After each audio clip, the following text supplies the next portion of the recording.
In the dark corners of the digital world, where the lines between genius and criminality blur, one name has stood out for decades: Kevin Mitnick. His story is not just about hacking, it's about a game of cat and mouse with the FBI, a journey of deception, and an ultimate transformation that few could have predicted. How a curious mind turned cyber maverick. Kevin Mitnick was not a typical hacker. Born in 1963 in Los Angeles, California, he grew up fascinated with technology, but even more than that, he was captivated by the thrill of outsmarting systems. As a teenager, his playground was not video games or sports fields. It was the complex world of telephone networks. At just 16 years old, Mitnick discovered phone phreaking, a hacking technique that allowed him to manipulate telephone systems and make free calls. He quickly became obsessed with the idea that every system had a loophole waiting to be exploited. His mind worked like a puzzle solver, always looking for the next challenge, the next vulnerability. But hacking phones was just the beginning. As computers became more widespread in the 1980s, Mitnick's skills evolved. He no longer needed to physically manipulate telephone switchboards. He could access entire networks from behind a screen. Mitnick's first major crime was against Digital Equipment Corporation, DEC, one of the biggest computer companies of its time. In the early 1980s, he broke into their systems and stole proprietary software simply because he could. It was not about money. It was about proving that no system was beyond his reach. But this act would be his downfall. The authorities caught up with him, and in 1988, Mitnick was sentenced to 1 year in prison, followed by 3 years of supervised release. For most people, this would have been a wake-up call, a warning to stop. But for Mitnick, it was merely an intermission, the most wanted hacker in America. The moment his supervised release ended, Mitnick returned to his old ways. Only this time, he went bigger.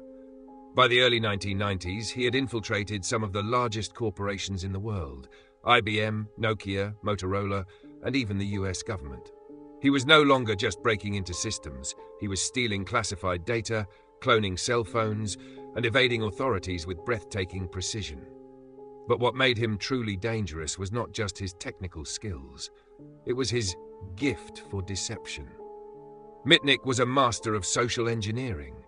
He could convince employees at major companies to give him passwords, trick security personnel into handing over classified information, and manipulate people into unknowingly becoming his accomplices. At the time, cybersecurity was still in its infancy. Companies were securing their computers with firewalls and encryption, but they weren't prepared for someone who could simply call an employee, pretend to be IT support, and get access to everything. Mitnick didn't just hack computers, he hacked people. For years, the FBI chased him, but he always stayed one step ahead. He changed locations frequently, used cloned cell phones to stay untraceable, and knew exactly how to cover his tracks. It was as if he were a ghost in cyberspace, slipping through the cracks of digital security with ease. The FBI's most wanted hacker finally falls. By 1994, the FBI had had enough. They launched one of the most intense manhunts in cybercrime history. The chase wasn't just about stopping a hacker, it was about making an example of Mitnick. In a dramatic twist, his downfall came at the hands of another hacker, Tsutomu Shimomura, a cybersecurity expert who made it his personal mission to catch Mitnick.